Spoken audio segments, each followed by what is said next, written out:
I finally got my new sketchbook. I'm so excited to break into this. I've been waiting for it to come on Amazon and then have been trying to fill in my whatever small spaces I have in my previous sketchbook that is now complete.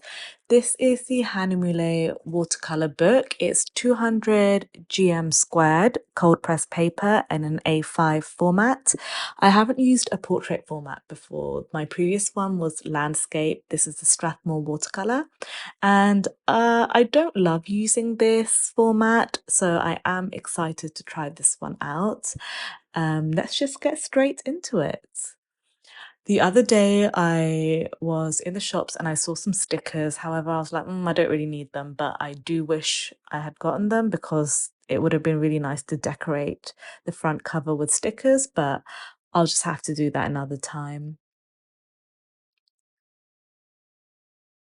And I like how it closes, like the papers fold down flat.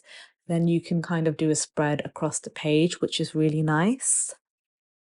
The first page is always so intimidating. You often, you don't want to start it because you're like, I don't know what to use. But you know what? A really easy way is to just sketch out your art supplies. It's super easy. This is my watercolors. I labeled all the colors, so it just works as a nice reference, really. And I'll be doing something similar on this one. I will be sketching the same watercolor palette. It will be nice to hopefully see the progression in my artwork. These are all the paints. I like how bold and vibrant they are. Some of these colors, you can see that they're quite well used. In the future, I'll probably minimize and downsize to just the colors that I am using. I'm always trying to find ways to reduce my art materials, even though they are very minimalistic to begin with. This is everything's just in here. These are my brushes, my pencils, my Sailor Fude pen, my white gel pen, and then there's just a few other things in there, but I'll probably be sketching these ones to begin with. I like to kind of decide on the composition first, so I think I will draw my watercolor set around here and then put my pencils in this kind of area. So let's get straight to it. I will probably put some typography in these sections just to fill out the page. When I first started my art journey, I would be so focused in wanting to create the perfect piece. I used to spend ages finding a reference photo that I thought was really interesting and unique, and would think that I would have to set aside so much time for it. So I'd always try and wait for the perfect moment, the perfect time, and this would prevent me from doing it consistently, and it would feel a little bit stressful. So I find that this loose, sketchy, imperfect, wonky style works so well for me because it's really forgiving. We're not aiming for it to look realistic. And you just understand that this is a watercolor set and it gets the point across. Also, the composition, you can play around with it. It just makes it look really fun. If all else fails, a bit of ink splatter always saves the day. It makes it look interesting.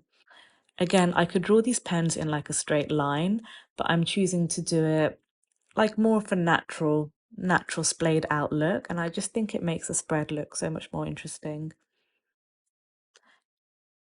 And yeah, if you feel like, you're not that confident, you're feeling a little bit nervous about it, by all means, do it in pencil first. That's what I do, especially for the first page. Here, the lighting changed slightly. So the colors are looking a little bit less saturated, but it is what it is.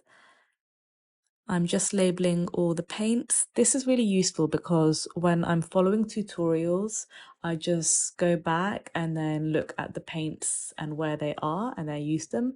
However, for this sketchbook, I'm going to try to do more of my own artwork from scratch. I'm going to try to find real life reference photos and turn them into little paintings, or I will do art from real life observation. I just feel like it's just so much satisfying and rewarding when it's your own piece rather than a copied piece of art. Just doing some shadows. Shadows and highlights, that's another thing. I feel like as long as you get the shadows and highlights in place, it just makes it look good. It makes it look realistic, no matter what style your artwork is. So yeah, just have fun with it. Remember that it's not meant to be stressful. It is supposed to be something enjoyable. It's therapeutic. It's where you go at the end of the day, just to have fun. And then I like layering colors on top of some saturation. I like my paintings to be very bold. And then purple for the shadows.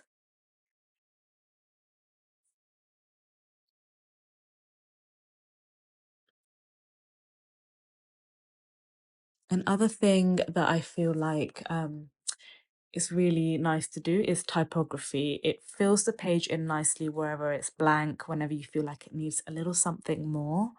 So that is a very easy way to fill a page as well. And there you have it. That's the first spread done. I hope you guys enjoyed, and I will speak to you all soon.